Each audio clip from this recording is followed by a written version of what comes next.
El Ministerio Evangelístico de Julio César González presenta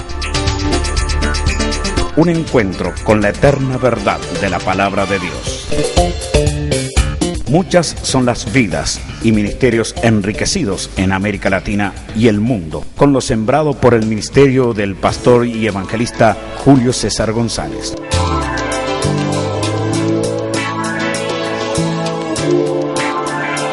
Su ministerio musical ha impactado a generaciones y culturas, donde junto a la predicación ha podido llegar a hogares, matrimonios, familias y hasta la misma juventud con la frescura de sus canciones y mensajes frontales llenos de compasión por el ser humano. Gloria a ti, Jesús divino. Gloria a ti por... No tenemos la menor duda que este mensaje tocará su corazón, le ayudará a vivir mejor y replantearse a una vida con propósito en lo que Dios hará en usted mientras mira este material.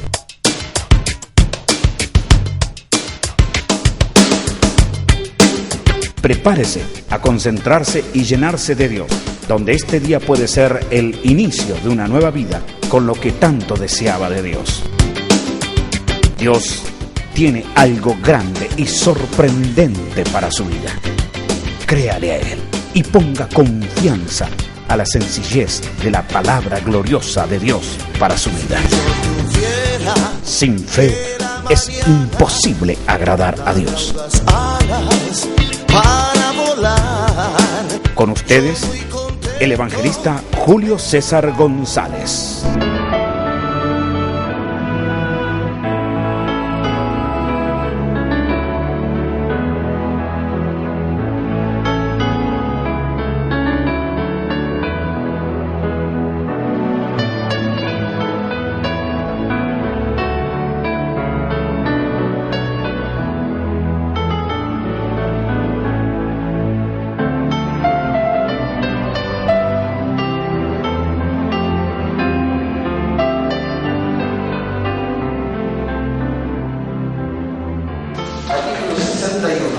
Versículos 1 al 4. Isaías, capítulo 61, versículos 1 al 4. Vamos a hablar sobre el tema el Dios de restauración. Lo que vamos a tocar es un punto de vista acerca de la disposición para restaurar a los caídos. Dice la Escritura de esta manera: el Espíritu de Jehová el Señor está sobre mí, porque me ungió Jehová y me ha enviado a proclamar buenas nuevas a los abatidos, a vendar a los quebrantados de corazón, a publicar libertad a los cautivos y a los presos, apertura de la cárcel, proclamar el año de la buena voluntad de Jehová y el día de venganza de Dios nuestro, a consolar a todos los enlutados, a ordenar que a los afligidos de Sión se les dé gloria en lugar de ceniza, óleo de gozo en lugar de luto, manto de alegría en lugar de espíritu angustiado, y serán llamados árboles de justicia, plantío de Jehová para gloria suya. Reedificarán las ruinas antiguas y levantarán los asolamientos primeros y restaurarán las ciudades arruinadas, los escombros de muchas generaciones. Oramos, Padre, en el nombre de Jesucristo estamos delante de tu presencia y yo te ruego que tú, que eres maestro por excelencia, a través de tu Espíritu nos guíes, aleluya, en la introducción de este tema y en el desarrollo del mismo. Háblanos desde tu corazón a nuestro corazón. Gracias, porque siempre tú me oyes y porque sé que lo harás. Amén y amén. Aleluya. Digamos todos juntos: gloria al Padre, gloria al Hijo, gloria al Espíritu Santo. Amén. Amén. Dentro de la tipología de la iglesia, a la iglesia siempre se la mira como un ejército, a la iglesia se la mira como una familia, pero la iglesia también es un cuerpo.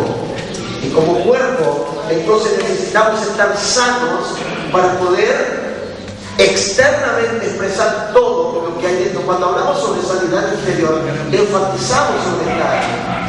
Hay mucha gente que puede alabar a Dios, hay mucha gente que puede llevarse bien con su prójimo, pero hay mucha gente que está totalmente quebrada y divorciada consigo mismo. No hay una comunicación interna consigo mismo. Entonces se necesita restaurar. ¿Qué quiere decir restaurar? Volver a ser de nuevo.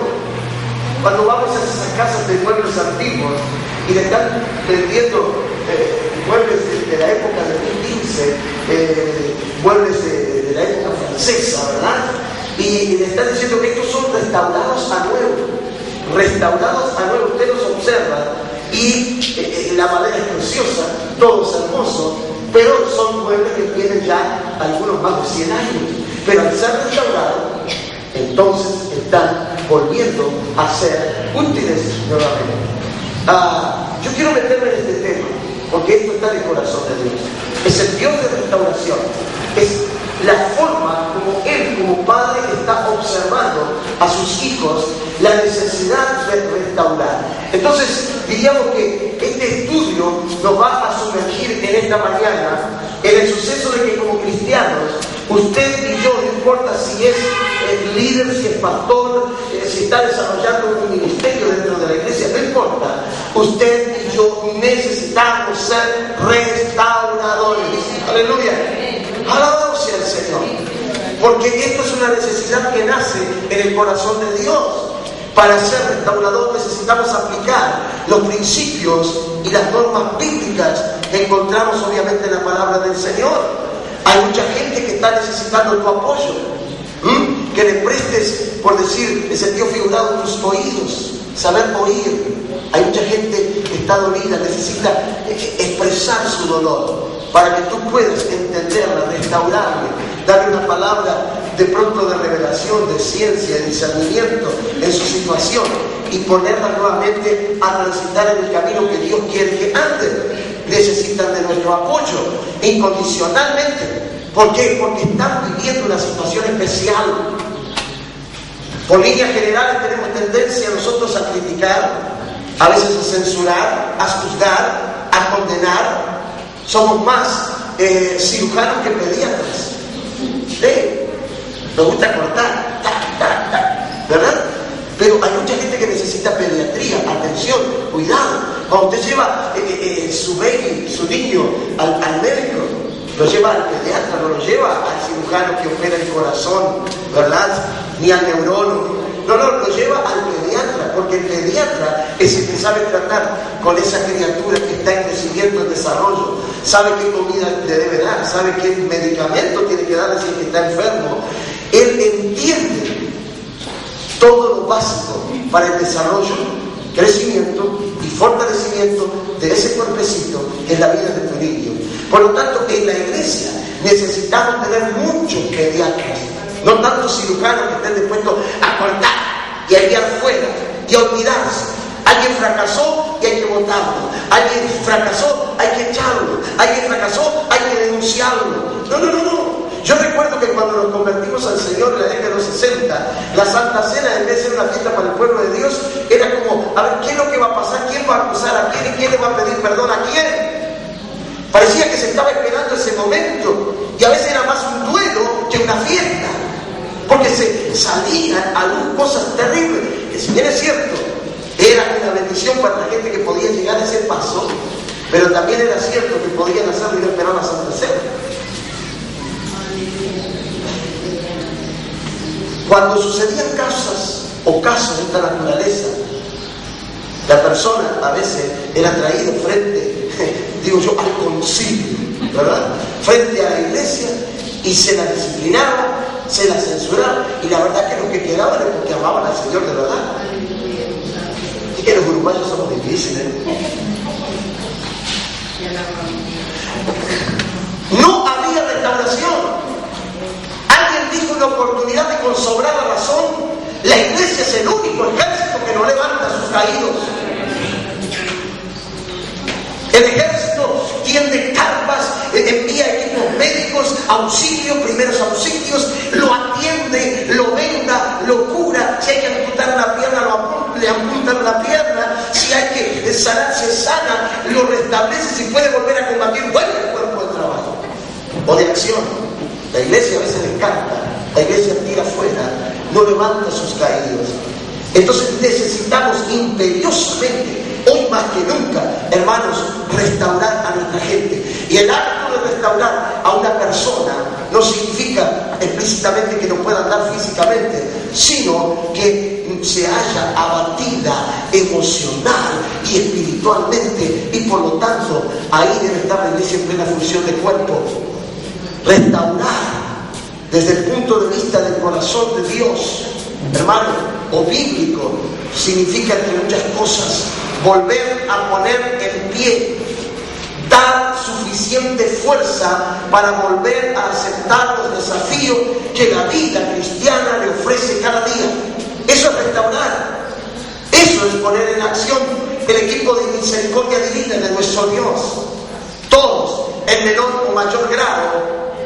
Tal vez ustedes son muy santos y no pase aquí en las piedras, pero generalmente todos, en mayor o menor grado, en algún momento de nuestra vida, nos descarriamos, nos inquietamos, nos deprimimos, estamos a veces necesitados de restauración en el Señor y por el Señor primeramente, y luego por nuestros líderes o consiervos o pastores, o viceversa, que nuestros pastores puedan entender que necesitamos ser restaurados y vueltos a poner en el cuerpo para función específica. Nadie es infalible, todos cometemos errores, y por lo tanto necesitamos de la misericordia de Dios, pero del amor y de la comprensión de aquellos que son nuestros hermanos. Aleluya. Y la parábola del buen samaritano nos ilustra esta verdad que estamos ministrando en esta mañana. No tenemos tiempo para lectura, porque este estudio se lee mucho la palabra, pero está basado en todo el libro de Isaías, un punto de vista acerca de restaurar a los caídos. Y en el Evangelio de Lucas capítulo 10, versículo 25 al 37, allí encontramos la parábola del buen samaritano, que está tan vigente en torno al tema que estamos hablando esta mañana, y nos ilustra de buena forma la actitud que como cristianos debemos tener. O sea, el servicio desinteresado y restaurador hacia aquellos que están caídos en el camino, que fueron abandonados por aquellos menos capacitados en las cosas espirituales. Y a veces los que tienen menos capacidad son los que Dios usa para restaurar. Pasó el sacerdote, el hijo llegó tarde al culto, ahí quedó tirado e indefenso y herido aquel hombre que había sido robado y saltado del camino. Pasó el levita y dice: tengo que afinar los instrumentos, y llegar tarde a la iglesia, y ahí quedó sangrando y herido. Pero pasó el samaritano, por eso se llama el buen samaritano, y esto tiene mucho más realce, porque en aquel tiempo no se daban samaritanos y judíos. Samaritano es el origen de una mezcla de cuando la conquista, ¿verdad?, de esa región de Samaria, vinieron a habitar gente del Asia, gente politeísta, con costumbres de adoración de otros dioses, que se entrelazaron en matrimonios mixtos con la gente de Samaria, y de ahí da el origen de los samaritanos. Por eso que la palabra tiene mayor realce. ¿Y cómo tú, que eres judío, hablas con la samaritana que se la mujer? Pero si tú supieras quién es el que te pide agua, tú le pedirías a él. Y Jesús comenzó a inquietarla con las famosas preguntas periodísticas, ¿verdad?, apelando a la necesidad. Y la mujer verdaderamente accedió y entró en el plan de Dios, y pudo ser restaurada y llevar un pueblo, una ciudad, al conocimiento de nuestro Señor Jesucristo. Necesitamos hoy más que nunca samaritanos por doquier en nuestra iglesia, que puedan tender la mano y levantar al caído. Hermano, Jesús nos muestra que para amar al prójimo no es necesario tener una posición, ser un líder, ser el pastor de la iglesia o el evangelista de la organización. No, es una orden que viene del corazón de Dios para todos aquellos que hemos encontrado la verdad del Evangelio. Bendito sea el Señor. El amor es un sentimiento práctico y tiene que ser manifestado por todos. Si alguien está anotando, ponga allí una cita de Hebreos 13:1 y 1 Tesalonicenses 4:9 y 10. Fíjate algo muy interesante, tenemos que avanzar a pasos gigantes. La unción, por ejemplo, tiene como finalidad, ¿qué cosa? Expresar la autoridad y la presencia de Dios. Cuando hablamos de unción tenemos que distinguir, y esto lo hago notorio siempre porque para mí fue una palabra revelada de Dios, que cuando lo leí me impactó. Debemos distinguir lo que es Espíritu Santo y lo que es unción. No podemos confundirlo. El Espíritu Santo es la tercera persona de la Trinidad. Tiene atributos de persona, se expresa como persona y tiene dones repartidos a la iglesia. Ahora, la unción, la definición de la unción es saber, aleluya, manejar los dones del Espíritu en el momento exacto y preciso. Amén, aleluya. La unción tiene como finalidad entonces expresar la autoridad y la presencia de Dios. Aleluya. Cuando nosotros decimos que hay un ministerio ungido o que el predicador estuvo ungido, estamos diciendo que tiene una unción especial, es porque sabe manejar o usar, entiéndase bien, los dones del Espíritu Santo en el momento exacto. Sabe cuándo entregar una palabra profética, sabe cuándo entrar en el discernimiento del Espíritu y expresarlo si hay un momento preciso, sabe, aleluya, usar palabras de ciencia, sabe usar palabras de sabiduría, sabe. ¿Por qué? Porque esto lo da el Señor, viene de arriba. Esta es la unción, la capacidad de expresar la gloria y la presencia del Señor. Como dice allí en Juan capítulo 14, versículo 12 y 14, hasta el 14. Primera de Juan también, capítulo 2, versículo 27. En este estudio tengo casi 800 versículos, así que no se los puedo tirar todos. Pero simplemente expresar o respaldar nuestra expresión a través de la palabra.